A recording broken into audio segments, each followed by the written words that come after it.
Some images haunt you not because of what you see, but because of what you don't. A friend comforting another during grief. A doll sitting in a cluttered room. A smiling companion at a memorial. At first glance, they're just photographs. But the real reason they disturb you is something far worse. These are 8 images with backstories that will change how you see them forever. Number 8. The friend who was always there. It's an emotional scene. A young man supporting his friend through one of the worst moments of his life. Cameras capture the grief, the pain, and the weight of a loss too heavy to carry alone. To anyone watching, it was heartbreaking, a glimpse into raw human suffering. This image shows Felipe Rojas standing beside Fernanda Maciel's boyfriend, comforting him as he mourns her disappearance. Felipe had been Fernanda's neighbor and friend for 10 years. When she vanished on February 10, 2018, Felipe appeared on TV standing in front of news crews, pleading for her safe return. He helped distribute flyers. He consoled the family. He played the devastated friend perfectly. But what cameras didn't capture was the truth. Felipe knew exactly where Fernanda was, because he had murdered her. On that February day, Felipe invited Fernanda to his warehouse to smoke marijuana. When she tried to leave, he strangled her unconscious, then assaulted her while she lay helpless.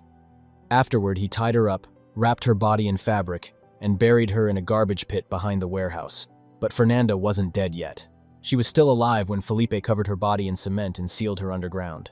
For over a year, as her family searched desperately, Felipe stood beside them, comforting them, supporting them, playing the role of the heartbroken friend, all while the girl he murdered was buried just meters away. In May 2019, police finally searched the warehouse again. Beneath piles of trash and concrete, they found Fernanda's partially mummified body, still carrying her unborn child. Felipe was arrested, caught live on television at a shopping center. An autopsy revealed he had lied about everything. Fernanda's hyoid bone was broken, she had been strangled. In April 2023, Felipe was found guilty and sentenced to life in prison with parole, only after 40 years. That's what makes this image so disturbing. A man holding up his broken friend, captured in a moment of grief while being the one who caused it. Number 7. The hike with the ex-boyfriend. At 18, Jolie Callan had her entire post-high school life ahead of her. With a new boyfriend in college awaiting, she made one final decision: a hiking trip with her ex-boyfriend, Lauren Bunner. The hike was intended as an opportunity to reconcile and remain friends. But unbeknownst to Jolie, this hike would have dire consequences. Jolie stood at 4'10" with vibrant pink and purple hair. She was popular, well-liked, and seemed to have no enemies. But during high school, she had dated 20-year-old Lauren Bunner, a possessive boyfriend who insisted she spend time exclusively with him and his friends. He was prone to jealous fits. Despite Jolie's efforts to end the relationship, Lauren threatened her whenever she tried to leave. Eventually, she managed to sever ties. But several months later, Lauren called asking to go hiking as friends.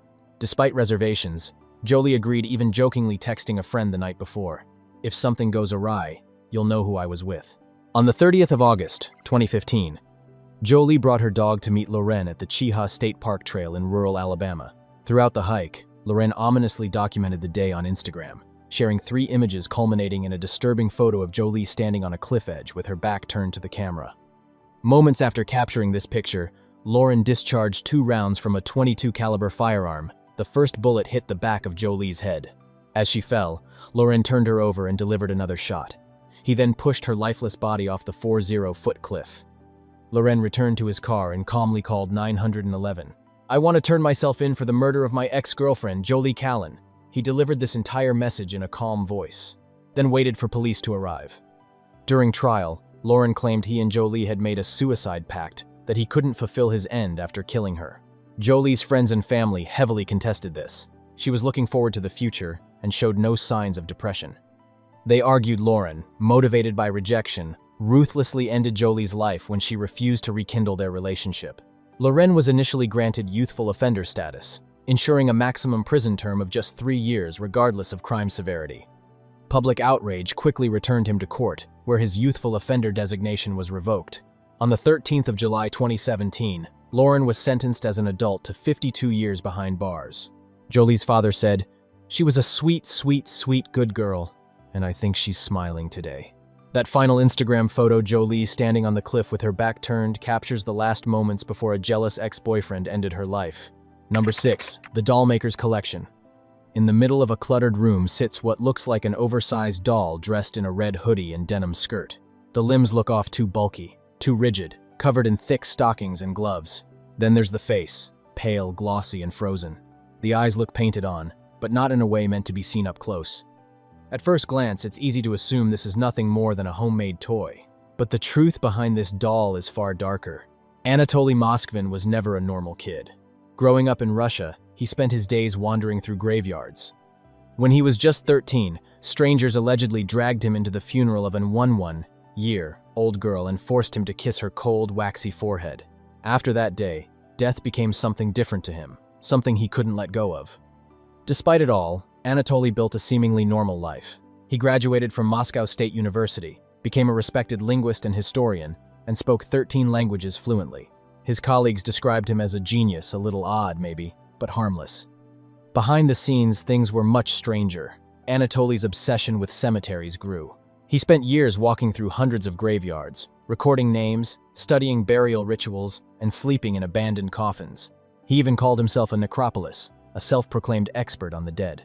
In 2009, people across Nizhny Novgorod started noticing graves being disturbed, coffins left open, earth overturned.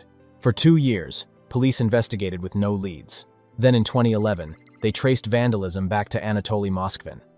When officers entered his home, they found dozens of life-size dolls squeezed between towering piles of books and newspapers. At first, they just looked strange, but there was a smell, something rotten buried beneath layers of dust. When detectives looked closer, they realized the truth. These weren't dolls at all. They were corpses. Moskvin had spent years exhuming the bodies of young girls from cemeteries, girls as young as 3 years old. He dried their bodies using salt and baking soda, stuffed their hollow forms with rags, and dressed them in stockings and frilly dresses. Some had wax masks molded over their faces. Others had toy eyes placed in their empty sockets so they could watch cartoons with him. He named them. He celebrated their birthdays. He even buried music boxes inside their chests, so when he touched them, they would play music. Footage from the investigation showed dolls packed into every corner of the apartment, some seated at the dinner table, some shoved into cracks in walls. Somehow, Moskvin's parents, who lived in the same apartment, claimed they thought they were just dolls. In total, police discovered 29 mummified girls inside Moskvin's home, one corpse he kept for nearly 9 years. But judging by evidence maps, gravestone plaques, instructions for making dolls, the real number of desecrated graves may have been as high as 150. When confronted, Anatoly showed no remorse. In court, he told victims' families they had no right to their daughters anymore, that when they buried them, they gave them up. He refused to apologize because in his mind, these weren't victims, they were his children. Moskvin was diagnosed with paranoid schizophrenia. In 2012, a Russian court ruled him unfit to stand trial. Instead of prison, he was sent to a psychiatric hospital where he remains indefinitely. Moskvin explained he acted out of loneliness, that he had always wanted children but was denied adoption because of low income. He claimed the dead girls were calling out to him, begging to be rescued from their graves. And in his own twisted way, he believed he was saving them, waiting for the day when science would find a way to bring them back to life. Today, Anatoly Moskvin remains confined inside a psychiatric hospital. But when you see their glossy faces and slumped bodies wrapped in layers of fabric, it's easy to convince yourself it's nothing more than a toy. Beneath the fabric and makeup was a child whose death wasn't the end, only the beginning of something far worse. Number 5. Revelations of a Schizophrenic. This isn't an image in the traditional sense, but rather a photocopy, something you might find in the margins of a journal no one was ever meant to read. But the longer you stare, the more it feels like something else. Like this wasn't just art, it was a mapping of someone's mind. This is Revelations of a Schizophrenic, a book written by Jorge Beltrão Negromonte while awaiting trial under psychiatric care. Behind the strange cover and confused sketches was a real world far darker than anything the drawings could show. Jorge married Isabel Cristina in 1984. Their wedding reception ended in violence when Jorge threatened to kill guests with a knife. From that moment on, they lived in near total isolation. Years later, Jorge met Bruna Cristina Oliveira, a 16-year-old girl from a broken home. He was her gym teacher. Within months, Bruna was living with Jorge and Isabel as part of a self-made family, a love triangle built on secrecy, control, and growing disconnection from reality. Jorge believed he had been chosen for something greater, a mission to purify the world. He claimed he heard voices of an angel and a cherub, which he obeyed. He called their group the Cartel. Their purpose: to stop overpopulation, cleanse the earth, and open a portal to paradise, a gateway they believed could only be unlocked through sacrifice. Their first known victim was 17-year-old Jessica Camila in May 2008. They invited her to their home under the promise of help. Jessica was homeless, carrying her 1-year-old daughter in her arms. While distracted, one of them struck her on the head. They dragged her into the bathroom and cut her throat, draining her blood. They cut up her body, sliced the meat, and stored it overnight in a refrigerator. The next day, the pieces were seasoned with salt and cumin, grilled and eaten. Some was even fed to her 1-year-old daughter. The rest of Jessica's remains were buried in the backyard, arranged into the shape of a cross. Over the next few years, the trio moved from city to city, taking the child with them. In 2012, the killings resumed. In February, they murdered 1-year-old Gisele Helena. A month later, they killed 20-year-old Alexandra. Both women were lured the same way. Promises of work, promises of help. The flesh was cut away, seasoned, and used to make savory pastries. The pastries were sold to neighbors, beauty salons, people who had no idea what they were eating. Behind it all was the same belief, that killing these women and consuming their flesh was a sacred act, a step closer to the portal they thought would carry them into paradise. However, shortly after Gisele went missing, her family found purchases made in her name long after she should have been gone. Security footage identified Jorge, Isabel, and Bruna making the transactions. On the 9th of April, 2012, police arrived at their home. Jessica's 5-year-old daughter told officers that her father had killed women in the house and buried bodies nearby. One suspect confessed, leading officers to the backyard where human remains were found hacked apart and disfigured beyond recognition. DNA confirmed the identities of the victims. In 2014, Jorge, Isabel, and Bruna were convicted of Jessica's murder. Jorge was sentenced to 21 years. Isabel and Bruna to 19 years each.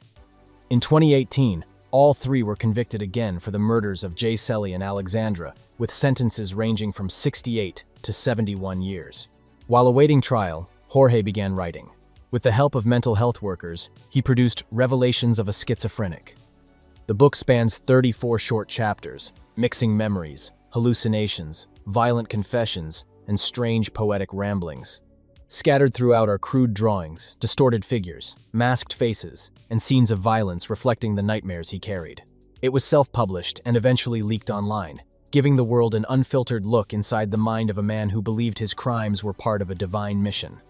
Looking at the cover, you're not just seeing scribbles and sketches, you're looking at a map of a killer's mind and every nightmare it made real. These images haunt us not because of what we see, but because of what we learn. A comforting friend who was the murderer. A final Instagram photo before a jealous ex-boyfriend struck. Dolls that were actually corpses. A book mapping a killer's mind. Each image seemed innocent at first glance, but the backstories transformed them into something far more disturbing. The next time you see a photograph that seems ordinary, remember, sometimes the most horrifying truths hide in plain sight. Which image disturbed you most? Drop a comment and subscribe for more stories that reveal the darkness lurking behind everyday images.